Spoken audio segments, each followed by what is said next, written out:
You're listening to the Jōrni podcast. How do we begin to find our way back after the life we built has fallen apart?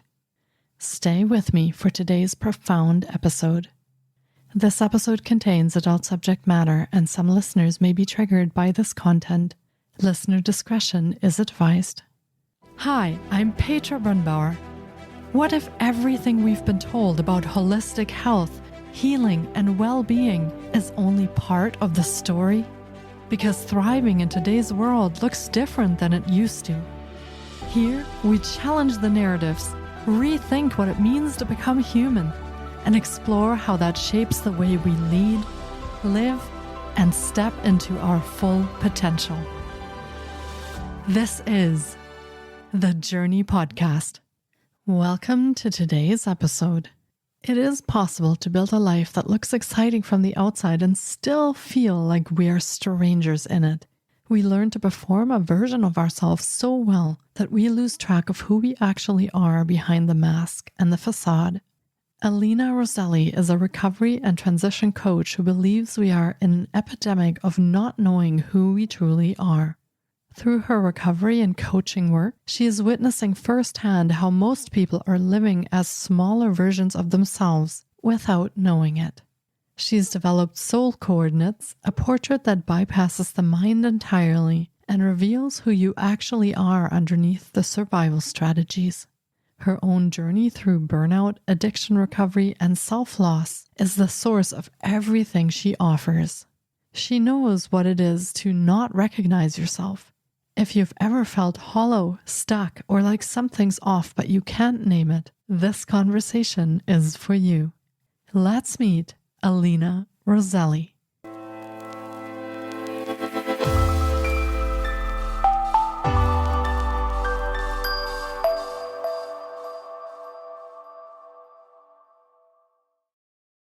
Hi, Alina. It's so great to have you on the podcast today. I've been looking forward to getting to chat with you because we will be talking about personality and bypassing the mind to access something deeper. That sounds really fascinating to me. And I know that you have a lot to share on this that will be so much of interest to our listeners. Thanks for being here today and welcome to the podcast. Oh, thank you so much. You have such a warm and inviting presence, and I just really appreciate the way that you hold space for all of your guests on your podcast. And I also just think that you have the loveliest insights from what people have to share. So I just feel really honored to be here and be one of your guests. Oh, thank you, Alina. That's so kind of you. And that's, of course, my goal, so that every one of my guests feels that they can share exactly from their heart and what they would like to share with our listeners so that we can open up that space to the world. So thanks for taking the time to join me today.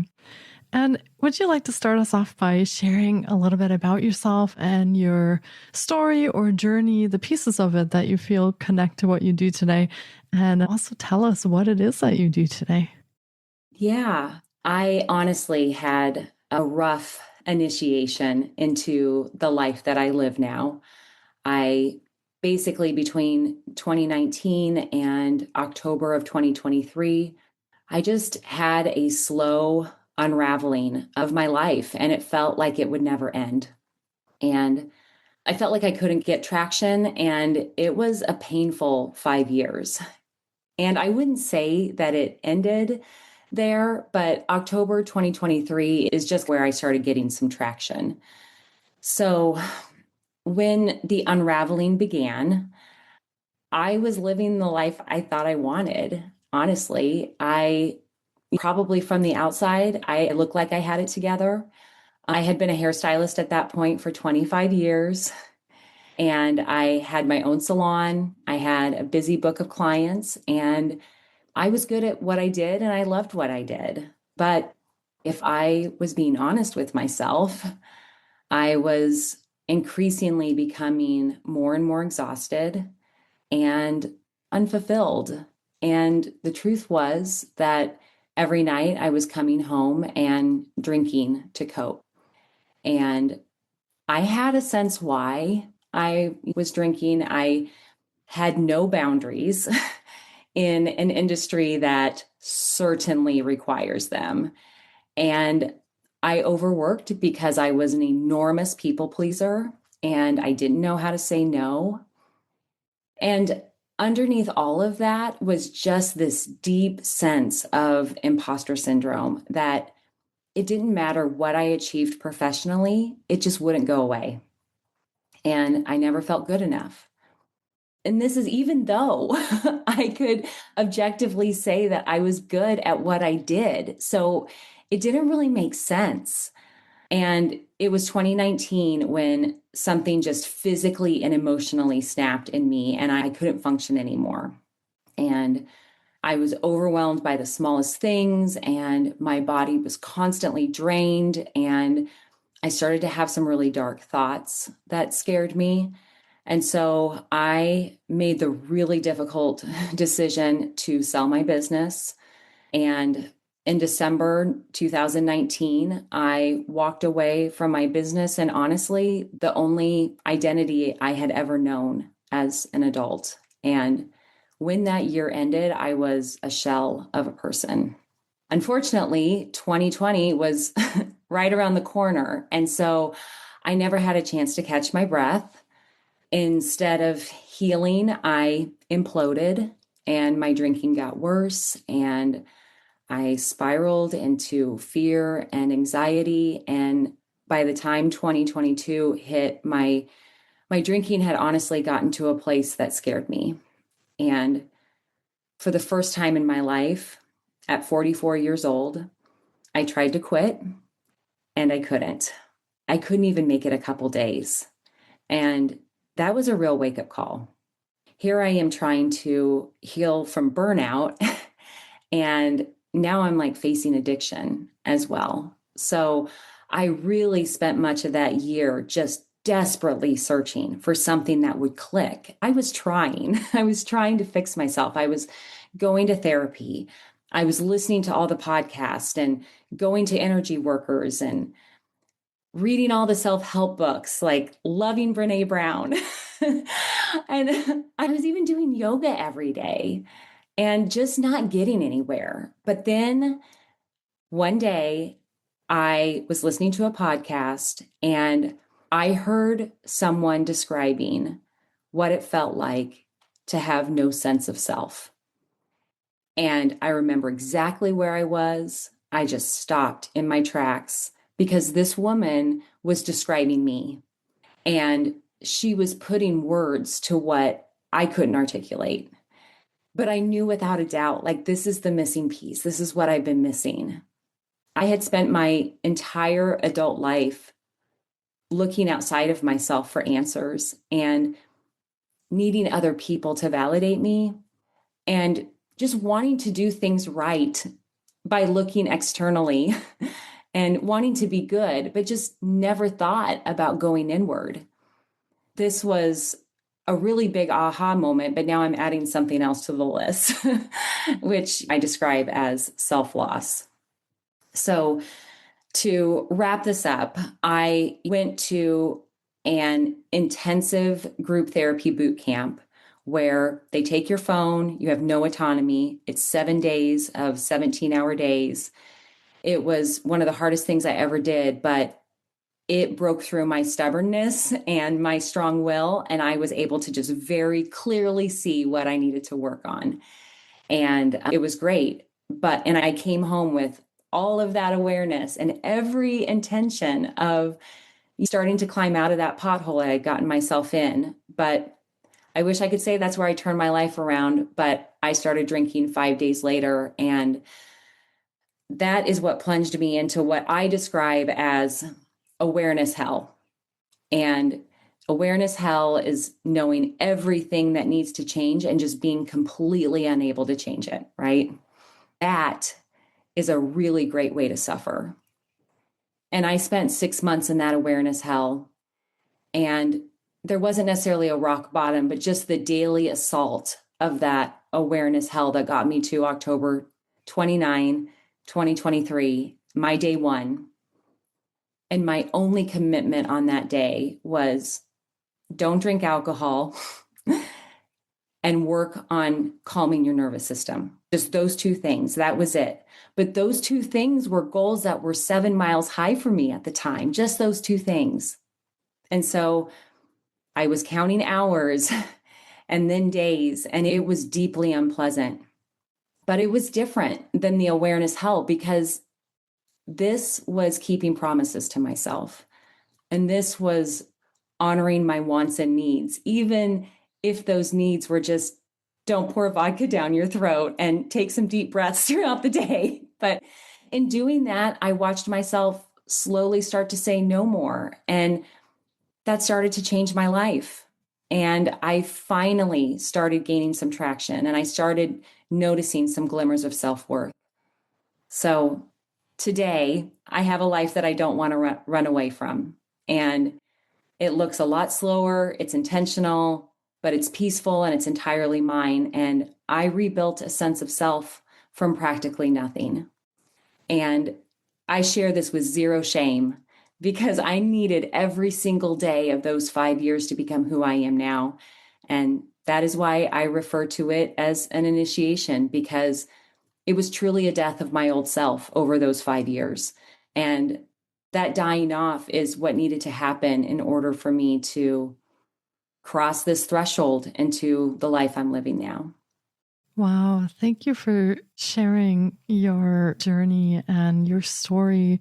I want to say so far, because I feel there's a lot more to come for you after all of this and discovering these things about yourself.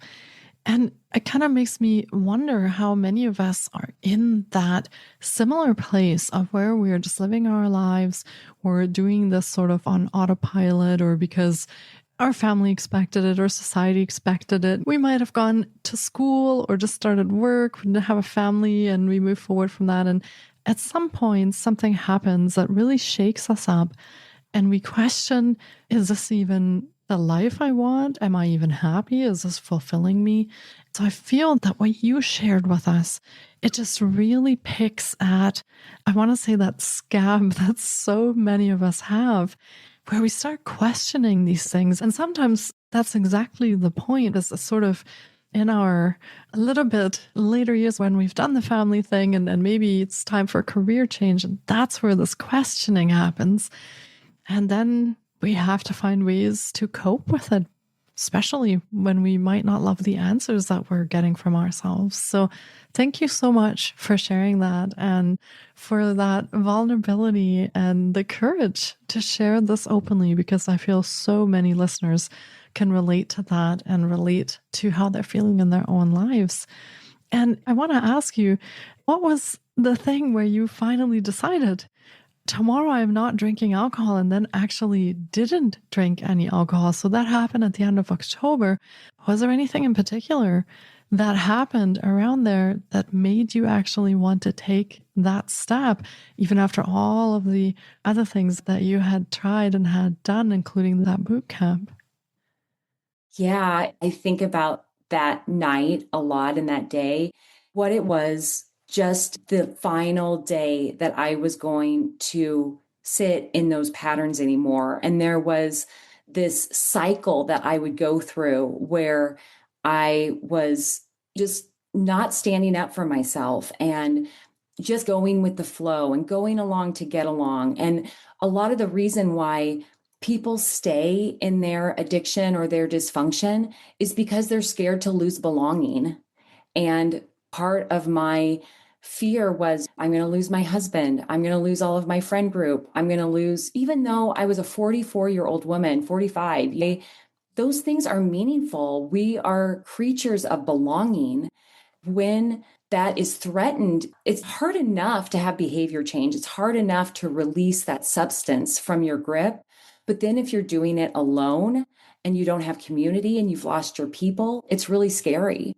And I think that it was a rock bottom. When I say rock bottom, it was like a swirling pit of burnout, addiction, and self-loss that just reached its bottom. And I don't know what exactly it was. It was really not well timed.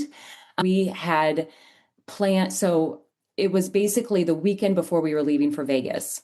And before that trip, I was like, I've got to be done. I've got to be done. And we got on the plane, And of course, I'm having alcohol. And I know altitude can trigger tears, but I had a meltdown on that plane that was, I'm really lucky that I didn't get taken out in handcuffs because people 3 aisles back were handing me Kleenex and I barely remembered it the next day because I was so distraught. But when I came home from that trip, I actually had my last drink on the plane on the way back to Iowa. And that next morning, it was like, and I can't. And so I think maybe if there was a rock bottom, it was on that plane. But it was really, the decision actually happened before that. And I think what the rock bottom on the plane was me mourning this life, this identity, this self that was going to go away. I knew it was, and I didn't know what was going to replace it. But yeah. Yeah, I feel that exactly what you just shared is what holds us back a lot of the times, fear of losing that community, and also that sense that we might have to say goodbye to something. We might have to let something go that has been our companion sometimes for decades, our identity, our personality, right? So yeah, I can see how that really would be a question that we might pose ourselves to say, do I really want to take that step? Because the sacrifices and the changes seem almost insurmountable at that time. But I suppose when the pain overtakes that fear, that's when we move forward in the decisions and also in our actions as you did. Now, what did you find that actually helped you? I'm very curious because you actually quit drinking, and did you find anything in the sense of things that you were doing or activities that you were doing or certain mindset work that you were doing that helped support you in that? And also, of course, finding your new identity, finding where you wanted to go from there. What was it that you found in that sense that actually supported you in that journey and helped you move forward? Oh, that's such a great question. And I think that what my answer is, I think will resonate with a lot of people because as we go through our lives, our soul is there. We're underneath. That truest part of us is underneath there. And I think that my soul was helping me to collect different tools and modalities and quotes and people and teachers and things. Like I said, it really ramped up. I became a yoga teacher in 2011. I worked for Aveda Corporation my whole career. They're very holistic in nature. I had that holistic background and that Ayurvedic medicine. Those 5 years that I was just in deep struggle and I was external, I was going outside of myself, reaching for all these things, but the things I was reaching for were good. I didn't have that peace to bring it all together. And also, like I said, I think I needed every single one of those days when I coach with my clients who are trying to give up a substance and they're struggling. It's like, there has to be some compassion there for yourself because sometimes you need every single one of those days to inform you to when you're finally ready, when enough's enough. And so I think I just had enough's enough. For me, one of the books that I read was Holly Whitaker's Quit Like a Woman. And that book changed my life. It just spoke to everything that I believe to be true, which was that alcohol takes women's power away. And I have nothing against AA. I think AA has helped a lot of people. But after reading that book, I could see how AA isn't necessarily helpful for women in today's modern society. And so for me, Holly had her own podcast with her friend Laura McCowan, and it was called Home. It was actually recorded in 2016, but it's still on Apple Podcasts and there's 200 episodes. I listen to every single one of those episodes. And anything I listen to, This Naked Mind, Annie Grace has countless stories where people just get on there and they tell their stories. Those were my AA meetings. And I spent much of 23 and 24 of those years with AirPods in my ear, just listening to other people's stories. It was other people's stories because I didn't have anyone around me that was living this life. And I desperately wanted to be a sober person. I wasn't somebody who was like, I love the party. I wasn't drinking to party. I was drinking to escape and numb. And I wanted to be somebody that woke up and enjoyed my cup of coffee and went to bed at a normal time and would wake up to a clean kitchen. And I love routine and I love simple pleasures. And I was living a life that did not match that. Yes, I had all of those people in my ear. When I say the internet and podcasts and social media, what that explodes for us. I live in Des Moines, Iowa, and I had the whole world at my fingertips, which is not what people had back in the 1920s and 30s when AA was started. So we're just in a different world. But then beyond that, I've always had a real connection to my physical level. I'm a holistic coach, so I coach around the 4 levels of physical, emotional, mental, and spiritual. And physical has always come the easiest to me. So I just poured into my yoga. I have a nature trail behind my house. I lived on that nature trail, just being in the trees and being out in the sunshine as much as I could, and dove into meditation. And as I started doing all of this, I got an accountability buddy through a different program, and she kept me accountable. But I really found that once I was building this new life, that the drinking became way in the rearview mirror. I was just so excited to find who I could become. Honestly, at this stage of the game, it's really about really enjoying the life that I have with all that I built. It's not about I have to do those things to keep me away from alcohol. Yeah. And I think that also brings us back to how do we actually then discover after we have gone through, I don't want to call this like a dark night of the soul, but how do we actually discover what fills us up? I imagine that we ask ourselves those questions and we discover along the way the things that we were doing to cope. As you discovered, alcohol was coping mechanism in that journey, but wasn't very supportive or helpful in the actual healing journey.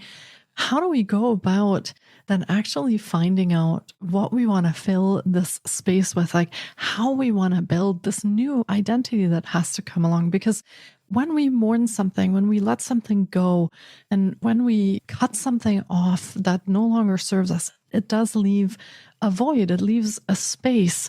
And how do we fill that with something positive for ourselves? And how do we actually find out what that positive thing could be for ourselves? You said before that you're living a life that you no longer want to run away from. So how did you go about discovering the things that actually make you feel good and give you energy and put joy and pleasure in your life? Oh, that's such a nice reflection, because that's absolutely true. You can't just take away something and something else is going to come back in. And when you can be intentional, that is where the magic is. And that is where I think I found it so fulfilling to keep going, because I was just getting more and more myself. And one of the things, if we're going to talk about personality, is that most of us think that our personality is who we are. But our personality is just a coping strategy. It's a learned response of how we kept ourselves safe, mostly before the age of 7, which is really scary, because how much of your life do you remember before the age of 7? And that is informing much of how you behave now. And how you behave is how you create your world. And what our personality is just how we learned how to be safe, first and foremost, but also how we got love, how we learned to be, how we got acceptance, and that big word belonging. How did we find our belongings? But also just staying out of trouble. So we think this is who we are, but our personality, how we move through the world. Like when I was moving through the world as an addict with burnout, who had no idea who she was, that was a personality that I didn't want anymore. I didn't want to live that way, but I had adapted to conditions in my life over time. And those adaptations just became a habit. And when I got to 44, it was a breaking point. It was like, this is going to either kill you, completely take your life away, or maybe you could do something different. And I think the famous drag queen RuPaul has the spot on quote for this. And she says, "We're all born naked, all the rest is drag." And when I heard that, I was like, and I just heard it a year and a half ago, I was like, oh my gosh, that's it. That's it. Because the naked part that she's referring to is our soul. That is how we come in. And I love the Disney movie Soul, where all the souls are jumping into the body, talking about what kind of personality they're going to be or whatever. And we all have a different soul. It's not a blank slate. It's who we came in uniquely as. But then when she says all the rest is drag, that's our conditioning and our programming that turns into our personality. And what needs to happen for a lot of us, and sometimes that breaking point comes in our 20s. For me, it was my 40s, but for some people, they're in their 60s or 70s looking at this stuff. It's never too late and it's never too early. But sometimes what we've had is a particular wig on for too long and maybe too many costumes overlaying each other. And what would it look like to change out the wig and dance to a different song? Wow. I find that really empowering. And thank you for sharing that. I'm curious how you worked with, I want to say, the emotions that come up during all of this, because of course you experienced your own dip into those emotions on the plane. That was, I imagine, quite profound for you.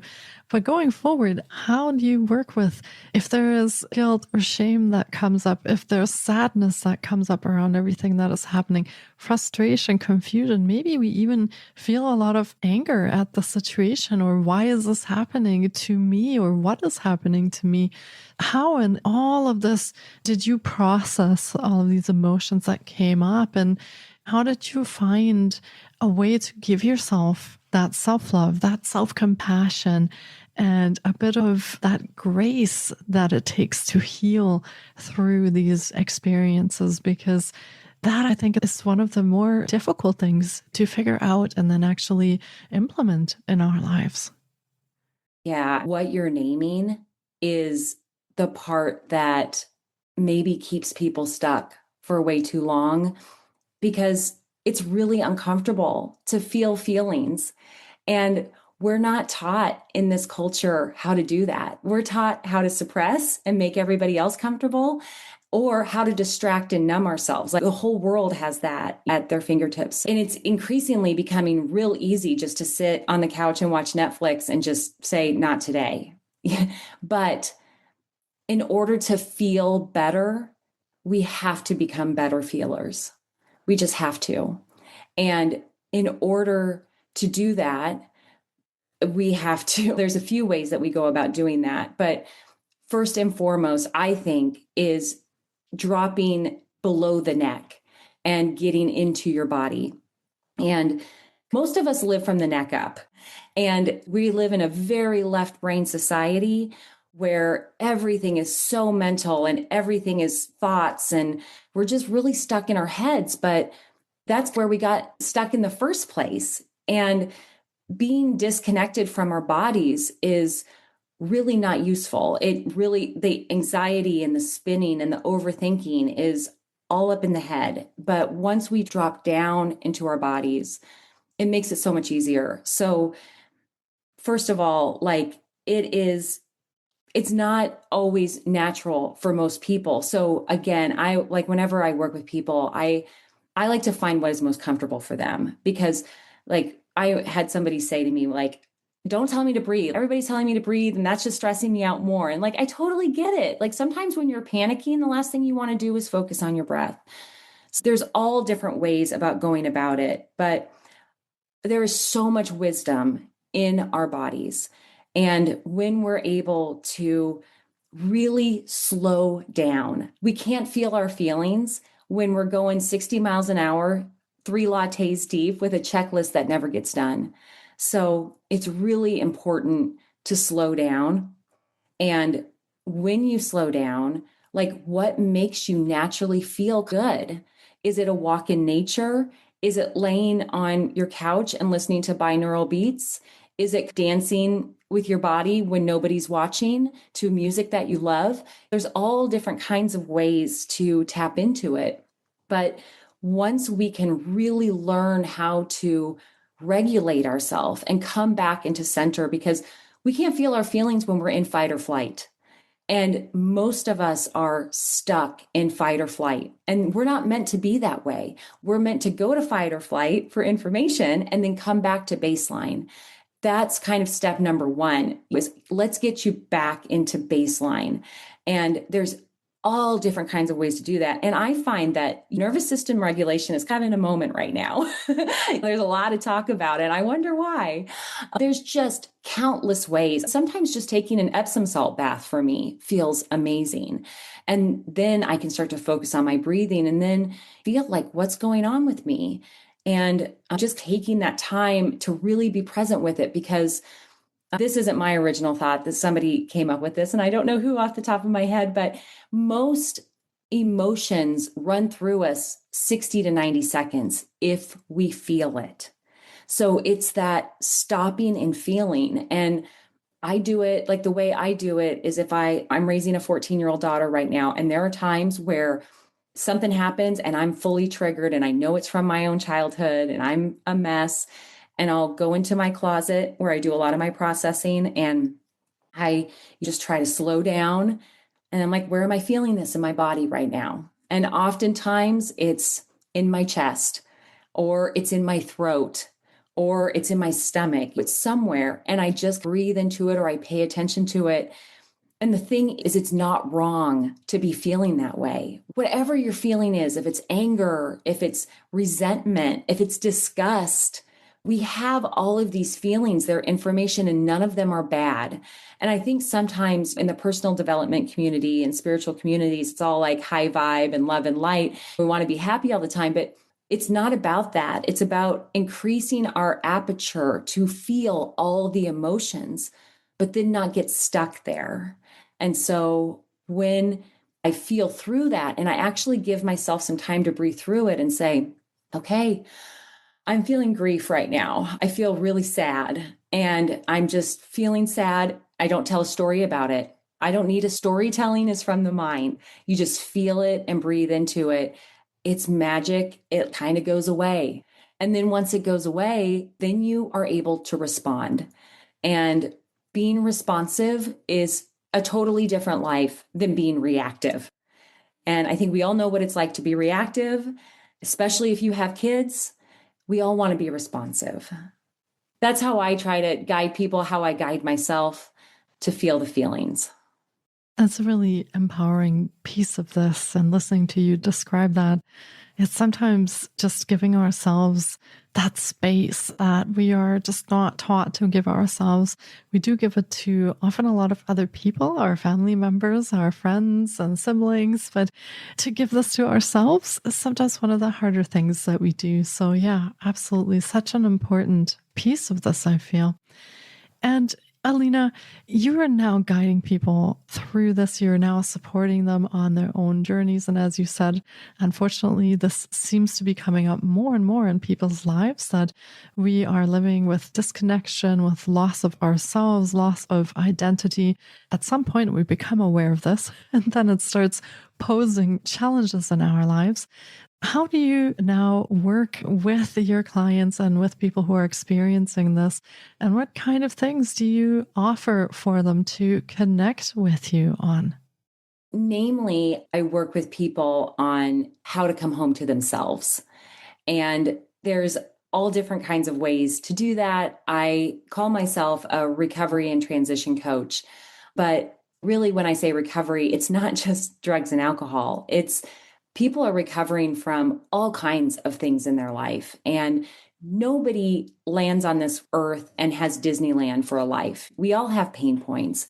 When we're able to look at those pain points and recover from them and then transition through them, we have an opportunity to use that pain as a portal.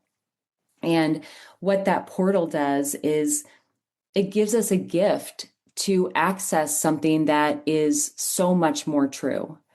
And when I work with people, it's all about how can you call your power back and come home to yourself. And I'm very non-prescriptive because just because I saved my own life doesn't mean now I have the prescription for what's going to work with every single 8 billion person on this earth. And what I learned about myself was that I did it my own way on my own terms. And that's exactly how we help ourselves when we go inside of ourselves and say, what do we want and need? What do I value? What does my life look like?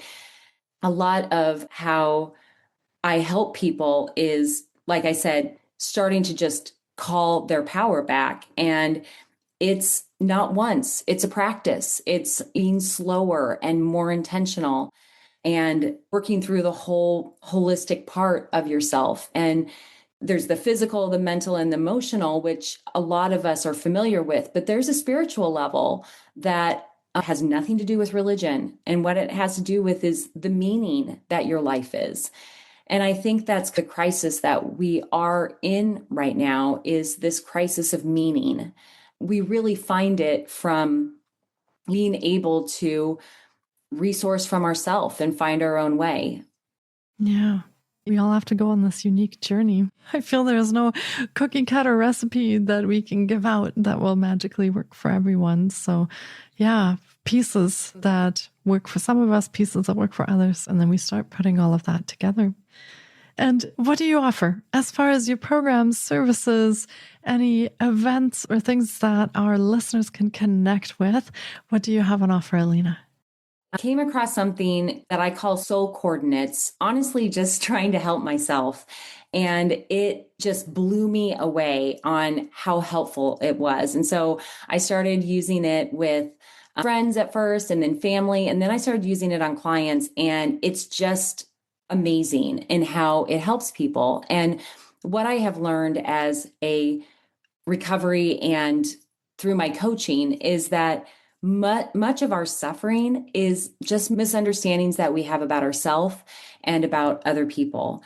And also just how disconnected we all are from our own greatness. We really have forgotten how great and unique we all are. And so when I started using these soul coordinates, I was noticing that it's reminding people of their own greatness and also all these misunderstandings that we have. It just shows how we all come in with different dance moves. Yes, the reason why I find it works is that it bypasses your mind. It bypasses that personality part of yourself. And I take these soul coordinates and turn them into a portrait of basically your naked self. And when you read that portrait of yourself, it just lands as true. And the mind has a much harder time dismissing it. And I'll give you a quick example of this. I was at a symphony recently and it was beautiful. The music was amazing and they had some visual stuff going on and it was all great. And then this man in the symphony stands up with an electric guitar and starts strumming a few notes. And I instantly started crying. And it was just this amazing, I was awash in emotion and it didn't come from a thought. It didn't come from my head. And that is what this does. It just lands as true. And it's hard to explain.